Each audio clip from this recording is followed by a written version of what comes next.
BTech. ఈ 4 అక్షరాల మాట వెనక ఎంత ఏడుపు ఉందో, ఎంత టెన్షన్ ఉందో కానీ అది బీటెక్ చదివిన వాడికే తెలుస్తుంది. ఆబ్వియస్గా ఈ ఇండియాలో నాకు తెలిసి ఆల్మోస్ట్ అందరూ బీటెక్ చేసి ఉంటారు. ఒక్కటి గుర్తుపెట్టుకోండి, ప్రపంచంలో ఏ కోర్స్ చదవకపోయినా ఈ బీటెక్ మాత్రం పక్కా చదివి తీరాలి. ఎందుకంటే మన లైఫ్లో ఏం చేయకూడదో నేర్పించే ఒకే ఒక కోర్స్ ఇది. కానీ బాస్, ఒకటి గమనించాలి, మన బ్యాచ్ బీటెక్ చదివినప్పుడు ఉన్న ఆ ఆటలు, ఆ వైబ్ ఇప్పుడున్న మోడర్న్ జనరేషన్ బీటెక్ లైఫ్లో అప్పటికి ఇప్పటికీ అసలు డైనమిక్ మొత్తం మారిపోయింది. ఇప్పుడంతా modern, automated coding, artificial intelligence అయిపోయింది. Hi guys, welcome back to the channel. నేను మీ దశర్ణ టాక్స్. ఈరోజు మనం మాట్లాడుకోబోయే టాపిక్ అప్పటి బీటెక్ లైఫ్ వర్సెస్ ఇప్పటి ఏఐ బీటెక్ లైఫ్. మీరు ఆల్రెడీ బీటెక్ పాస్అవుట్ అయ్యి బ్యాక్లాగ్స్ క్లియర్ చేసుకుని సెటిల్ అయిన బ్యాచా, లేదా ఇప్పుడే ఫ్రెష్గా కాలేజ్లో అడుగు పెట్టి కోడింగ్ నేర్చుకుంటున్న బ్యాచా? చూసే ముందు అలా ఆగిపోయి ఆ సబ్స్క్రైబ్ బటన్ గట్టిగా ఒక స్ట్రోక్ ఇవ్వండి. ఎలా అయితే మనకు రిజల్ట్స్ అని చెప్తారు చూడండి, అప్పుడు మనకు స్ట్రోక్ వస్తుంది చూడండి, అలా ఇవ్వండి దానికి కూడా. ఫస్ట్ వచ్చేసి మన అసైన్మెంట్స్ అండ్ కోడింగ్ ల్యాబ్స్ గురించి మాట్లాడుకుందాం. అప్పట్లో మాకు అసైన్మెంట్ ఇస్తే టెక్స్ట్ బుక్లు తిరిగేస్తే దొరకవు, గూగుల్లో వెతికితే అర్థం కావు.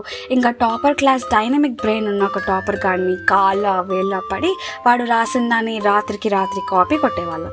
ఇందులో హైలైట్ ఏంటంటే టాపర్ గాడు రాసిన హ్యాండ్ రైటింగ్ మన హ్యాండ్ రైటింగ్ వేరు కాబట్టి ఫాంట్ మార్చాలి, కొన్ని పదాలు మార్చాలి అని పెద్ద రీసెర్చే చేసేవాళ్ళం. అది ఒక ఆర్ట్ ఫామ్. కానీ ఇప్పుడు అసైన్మెంట్స్ ఇస్తే ఇన్స్టెంట్గా ఫోన్ తీస్తారు. Writing assignment cloud computing in simple language అని చాట్‌జిపిటిలో ఒక ప్రాంప్ట్ కొడతారు, కాపీ పేస్ట్. ఇంకా ప్రోగ్రామింగ్ ల్యాబ్స్లో లాజిక్ ఆలోచించాల్సిన అవసరమే లేదు. ఏఐ కో పైలట్కి వచ్చి కోడ్ ఆటోమేటిక్గా రాసేస్తుంది. మేమేమో సింటాక్స్ ఎర్రర్ చూసి తల పగలు కొట్టుకునే వాళ్ళం.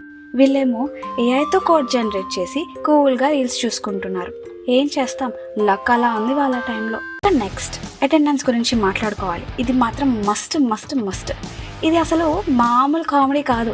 అప్పట్లో క్లాస్ అటెండెన్స్ తీసుకుంటుంటే మన క్లోజ్ ఫ్రెండ్ కార్డు కోసం గట్టిగా వాయిస్ మార్చి గొంతు సరి చేసుకుని ప్రెజెంట్ సార్ అని ప్రాక్సీ అరిచేవాళ్ళం. ఆ ప్రాక్సీ దొరికిపోతే ల్యాబ్ నుండి బయటికి గెంటేసేవాళ్ళు.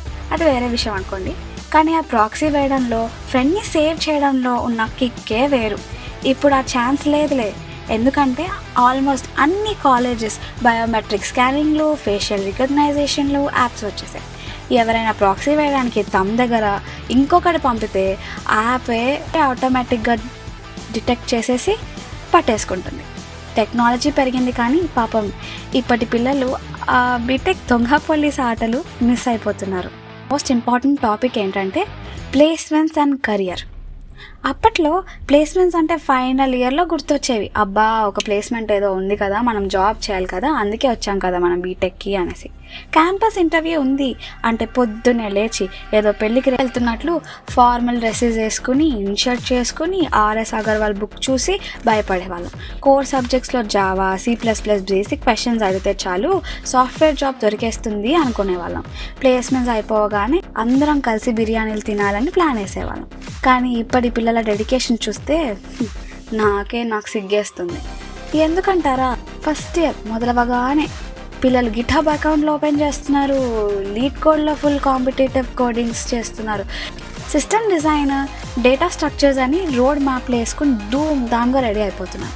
కాలేజ్ మొదలైన రోజే sir full stock web development road map కోసం రియాక్ట్ నేర్చుకోవాలా లేదా యాంగులర్ నేర్చుకోవాలా అని అడుగుతున్నారు. మేమేమో ఫస్ట్ సెమిస్టర్ అయిపోయాక కూడా సార్ డ్రాయింగ్ షీట్స్ ఎక్కడ కొంటారు అని అడిగేవాళ్ళం. ఎంత డిఫరెన్స్ చూడండి. సో ఇప్పుడు అల్టిమేట్గా నేను ఏం చెప్తున్నానంటే, టెక్నాలజీ వల్ల ఇప్పుడు బీటెక్ లైఫ్ చాలా స్మూత్గా, స్మార్ట్గా, ప్లేస్మెంట్స్ టెన్షన్స్తోనే అయిపోతుంది. కానీ అప్పట్లో నా కష్టాలు, రాసిన దొంగ అసైన్మెంట్లు, వేసిన దొంగ ప్రాక్సీలులో ఉన్న రౌడీయిజం అది ఇప్పటి ఏఐ జనరేషన్కి దొరకడం కష్టమే. ఎనీవేస్, అప్పట్లో ఉన్న బీటెక్ ఫ్రెండ్స్, మీరు మీ ఫ్రెండ్ కోసం వేసిన ఆ చెత్త ప్రాక్సీ ఇంకా గుర్తుందా? లేదా ఇప్పుడు చాట్‌జిపిటి వల్ల అసైన్మెంట్స్ ఎలా మేనేజ్ చేస్తున్నారు? ఈ 2 జనరేషన్లో మీది ఏ బ్యాచ్ అండ్ మీ కాలేజ్ శుభం కార్డ్స్ ఏంటో కింద కమెంట్స్లో షేర్ చేసుకోండి.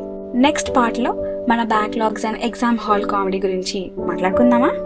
కావాలంటే కామెంట్ ఎస్ అని టైప్ చేయండి. చెప్పా కదా, స్ట్రోక్ వచ్చేలాగా సబ్స్క్రైబ్ బటన్ గట్టిగా కొట్టేయండి. నేను మీ Dasharna talks signing off. Bye.